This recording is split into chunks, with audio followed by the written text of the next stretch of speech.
Operation सिंदूर के बाद लगातार जासूस पकड़े जा रहे हैं। यहाँ पे राजस्थान में एक बहुत बड़े नेता हैं, अभी उनका पीए पकड़ा गया है, वो जासूसी कर रहा था। कश्मीर में सैकड़ों जासूस पकड़े गए हैं, सैकड़ों स्लीपर सेल पकड़े गए हैं। असम से स्लीपर सेल पकड़े जा रहे हैं, यूपी से स्लीपर सेल पकड़े जा रहे हैं। हजारों की संख्या में जासूस अब तक पकड़े जा चुके हैं।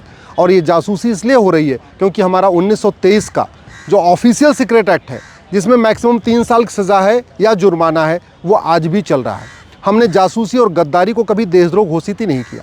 हमने जासूसी और गद्दारी को कभी वेजिंग वॉर डिक्लेयर नहीं किया। हमने जासूसी और गद्दारी को राष्ट्र की सुरक्षा के लिए खतरा घोषित नहीं किया। हमने जासूसी और गद्दारी को देश की एकता अखंडता के लिए खतरा घोषित नहीं किया। आज तक किसी जासूस की न तो हमने नागरिकता किया, न किसी जासूस की नागरिकता ख़त्म किया, न किसी जासूस की 100% प्रॉपर्टी जब्त किया, न किसी जासूस को हमने आजीवन कारावास फांसी दिया। नतीजा ये हुआ है, भारत में रहते हैं, भारत का खाते हैं, लेकिन पाकिस्तान के लोगों से पैसा लेके पाकिस्तान के लिए जासूसी करते हैं। इस जासूसी का मूल कारण है घटिया कानून। मैं पहले भी कई बार कह चुका हूँ, भारत में जो असुरक्षा है, भारत में जो अशांति है, भारत में जो देशद्रोह की घटनाएं बढ़ रही हैं, इसका सबसे बड़ा कारण है घटिया कानून और सड़ी हुई न्याय व्यवस्था। एक तो हमारा कानून घटिया है, ऊपर से मुकदमा शुरू होता है, फिर गवाहों के बयान होते हैं, फिर बयान इतनी बार करना होता है कि कई बार लोग बयान मुकर भी जाते हैं। और सबसे बड़ा ये कानून कितना घटिया, इसका एग्जाम्पल है आपका उदयपुर में कन्हैया हत्याकांड। कन्हैया लाल को मारने वालों ने खुद ही वीडियो बनाया। वीडियो में उन्होंने खुद ही बताया कि हाँ, मैंने मारा है कन्हैया लाल को। और अब उनको ज़मानत मिल गई हाई कोर्ट से।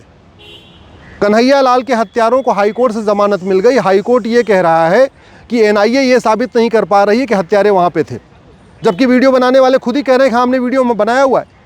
अरे भैया, वीडियो की फॉरेंसिक जाँच कर लो। जिन्होंने हत्या किया है, जिनके ऊपर आरोप है, उनका narco polygraph brain mapping test कर लो, क्लियर हो जाएगा उन्होंने हत्या किया कि नहीं किया। इतना उसमें इतने सारे गवाह क्यों चाहिए? ऐसे हत्यारों के खिलाफ तो लोग गवाही देना भी नहीं चाहते। ऐसे ही कश्मीर में जिसने 1990 में हमारे सेना के 4 जवानों को मारा था, वो हत्यारा 35 साल से बिरयानी खा के बैठ के खा रहा है, उसके खिलाफ कोई गवाही देने नहीं आ रहा है। ऐसे ही हालत रही, कुछ दिन के बाद वो सबूत के अभाव में बरी भी हो जाएगा। आखिर हम नार्को पॉलीग्राफ ब्रेन मैपिंग कानून क्यों नहीं बना रहे? दुनिया के कई देशों ने झूठ को गंभीर अपराध घोषित कर दिया, फिर हम झूठ को गंभीर अपराध क्यों नहीं घोषित कर रहे हैं? दुनिया के कई देशों ने झूठ पकड़ने के लिए नार्को पॉलीग्राफ ब्रेन मैपिंग कानून बना दिया, फिर हम नार्को पॉलीग्राफ ब्रेन मैपिंग कानून क्यों नहीं बना रहे हैं? दुनिया के कई देशों ने फर्जी डॉक्यूमेंट बनाने को जघन्य अपराध घोषित कर दिया, हम ये कानून क्यों नहीं बना रहे? दुनिया के कई देशों ने जस्टिस विद इन ईयर लागू कर दिया है। दुनिया के कई देशों में मुकदमों का फैसला 3-3 महीने में, 4-4 महीने में होता है, और भारत में भी हो सकता है अगर हम झूठ पकड़ने के लिए नार्को पॉलीग्राफ ब्रेन मैपिंग कानून बना दें, झूठी गवाही को गंभीर अपराध घोषित कर दें, झूठे डॉक्यूमेंट को गंभीर अपराध घोषित कर दें, तो लोग कोई झूठी गवाही नहीं करेंगे, कोई झूठा डॉक्यूमेंट पेश नहीं करेगा, कोई झूठा वकालतनामा लगाएगा नहीं, कोई झूठा एफिडेविट फाइल नहीं करेगा, तो सीधे सीधे सच्चाई सामने आ जाएगी, उसको 2 महीने 3 महीने में सजा हो सकती है। ये कानून हम क्यों नहीं कर पा रहे? भारत में घूसखोरी, कमीशनखोरी, जमाखोरी चल रही है क्योंकि हमारा कानून घटिया है, न्यायिक व्यवस्था सड़ चुकी है। भारत में मिलावटखोरी के कारण हज़ारों लोग मर रहे हैं क्योंकि हमारा कानून घटिया है, न्यायिक व्यवस्था सड़ी हुई है।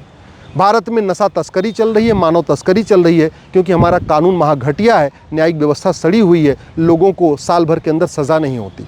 भारत में माओवाद नक्सलवाद है क्योंकि माओवादियों नक्सलवादियों के समर्थकों को सज़ा नहीं होती, और सज़ा इसलिए नहीं हो रही है क्योंकि कानून घटिया है, न्यायिक व्यवस्था सड़ी हुई है। भारत में जासूसी हो रही है, गद्दारी हो रही है, क्यों? क्योंकि कानून घटिया है, न्यायिक व्यवस्था सड़ी हुई है। भारत में 1000 बेटियां प्रतिदिन लव जिहाद का शिकार हो रही हैं क्योंकि कानून घटिया है, न्यायिक व्यवस्था सड़ी हुई है। भारत में प्रतिदिन 1500 हिंदू परिवारों का कन्वर्जन हो रहा है। 1500 हिंदू परिवार का मतलब लगभग 10,000 हिंदू पर डे कन्वर्ट हो रहे हैं। और ये क्यों हो रहे?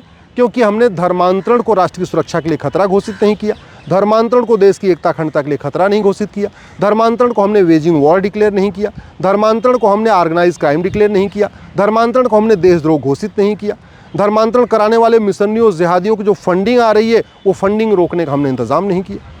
भारत में 6 करोड़ घुसपैठी आके बैठे हुए हैं, यहीं आके खा रहे हैं, यहीं का रोटी कपड़ा मकान ले रहे हैं। और वो क्यों? क्योंकि हमारा घुसपैठ विरोधी कानून महाघटिया है, सड़ा हुआ है, और जो है भी वो मुकदमा इतना लंबा चलता है कि उनको बाहर निकालना मुश्किल हो जाता है। भारत में ड्रग का कारोबार इतना ज़्यादा इसलिए चल रहा है, हमारी युवा पीढ़ी इसलिए बर्बाद हो रही है क्योंकि हमारा जो NDPS एक्ट है महा घटिया है, महा सड़ा हुआ है और न्यायिक व्यवस्था इतनी सड़ी हुई है कि लोगों को सज़ा ही नहीं होती। 9-9 कुंटल गांजा मिलता है, उसको ज़मानत मिल जाती है। इसलिए मैं माननीय सुप्रीम कोर्ट से भी निवेदन करता हूँ, माननीय और सरकार से भी निवेदन करता हूँ, प्रधानमंत्री से निवेदन करता हूँ, पुलिस रिफॉर्म करिए, जुडिशल रिफॉर्म करिए। भारत को अगर सुरक्षित बनाना है तो भारत के अंदर अपराधियों पे सर्जिकल स्ट्राइक करिए, भारत में घुसपैठियों पे सर्जिकल स्ट्राइक करिए, भारत में धर्मांतरण कराने वाले मिशनरियों और जिहादियों पे सर्जिकल स्ट्राइक करिए।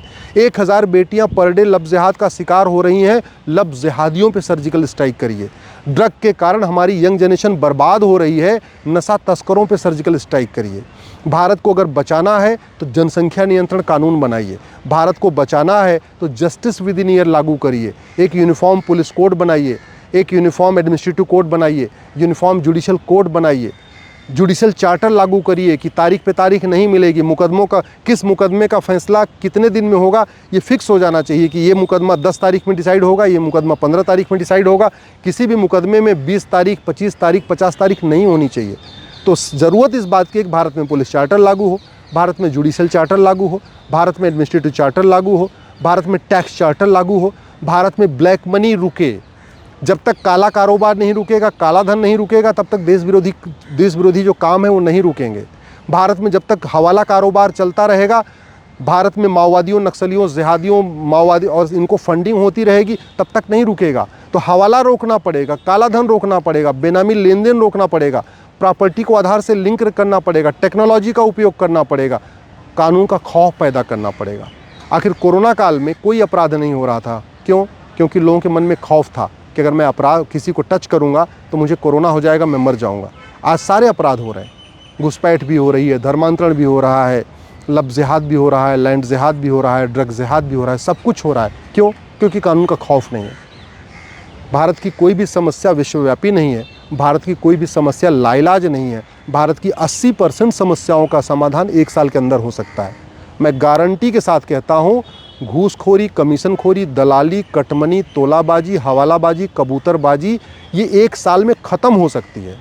मैं गारंटी के साथ कहता हूँ, माओवाद, नक्सलवाद, जिहाद, मजहबी उन्माद 1 साल में ख़त्म हो सकता है। मैं गारंटी के साथ कहता हूँ, लब जिहाद, लैंड जिहाद 1 साल में ख़त्म हो सकता है। घुसपैठिए अपने आप भाग जाएंगे, 6 महीने के अंदर भाग जाएंगे, ऐसा कानून बना सकते हैं। धर्मांतरण 100% रुक जाएगा, ऐसा कानून बना सकते हैं। लेकिन फिर बात वही है, उसके लिए कानून बनाना पड़ेगा। भौतिक विकास करने से, सड़क बनाने से, एयरपोर्ट बनाने से, रेलवे स्टेशन बनाने से, अच्छी गाड़ियां चलाने से भारत सुरक्षित नहीं होगा। भारत में बहुत बड़े पैमाने पर लोग पलायन कर रहे हैं, उनको लगता है भारत सुरक्षित नहीं है। भारत से लोग दुबई पलायन कर रहे हैं, भारत से लोग ऑस्ट्रेलिया पलायन कर रहे हैं, भारत से लोग कनाडा पलायन कर रहे हैं। यहाँ की जो शार्प जो ब्रेन है, जो क्रीम है यहाँ की, सब पलायन करती चली जा रही है, क्योंकि उनको लगता है भारत सुरक्षित नहीं है। इसलिए मेरा माननीय सुप्रीम कोर्ट के जजों से भी निवेदन है, सरकार से भी निवेदन है, एजुकेशन रिफॉर्म करिए, इलेक्शन रिफॉर्म करिए, पुलिस रिफॉर्म करिए, लब जिहाद, लैंड जिहाद, धर्मांतरण, घुसपैठ को और ड्रग जिहाद को, इसको राष्ट्र की सुरक्षा के लिए खतरा घोषित करिए। लब जिहाद, लैंड जिहाद, धर्मांतरण, घुसपैठ कराने वालों के 100% प्रॉपर्टी जब्त करने, नागरिकता खत्म करने के लिए कानून बनाइए। जस्टिस विद इन ईयर लागू करिए। लोग फर्जी केसों से परेशान होकर आत्महत्या कर रहे हैं। और सबसे बड़ी बात, मज़हब के आधार पर बने नियम कानून ख़त्म कर दीजिए। मज़हब के आधार पर विभाजन हो गया, इसलिए जितने भी मज़हब के आधार के नियम कानून हैं इनको बंद कर दीजिए। मज़हब के आधार पर ये बना ये बोर्ड है और ट्रिब्यूनल है, वक्फ बोर्ड, वक्फ ट्रिब्यूनल, इसको ख़त्म कर दीजिए। मज़हब के आधार पे जो माइनॉरिटी कमीशन चल रहा है, माइनॉरिटी फिल्म मिनिस्ट्री चल रही है, इसको ख़त्म कर दीजिए। मज़हब के आधार पे जो लोन और वजीफ़ा बांटा जा रहा है, इसको बंद कर दीजिए। मज़हब के आधार पे जो स्कूल कॉलेज खोलने की परमिशन दी गई है, इसको बंद कर दीजिए। और नहीं अगर मज़हब के आधार पे बंद करना है तो कम से कम माइनॉरिटी को डिफ़ाइन कर दीजिए। माइनॉरिटी करोड़ों में नहीं होता, माइनॉरिटी वो होता है जिसकी संख्या कुछ हज़ार हो या कुछ लाख हो। जिसकी जनसंख्या करोड़ों में होती है वो माइनॉरिटी नहीं होता। इसलिए भारत को बचाना है तो भारत के अंदर जो भारत विरोधी गतिविधियाँ हो रही हैं, इन पे सर्जिकल स्ट्राइक करना पड़ेगा।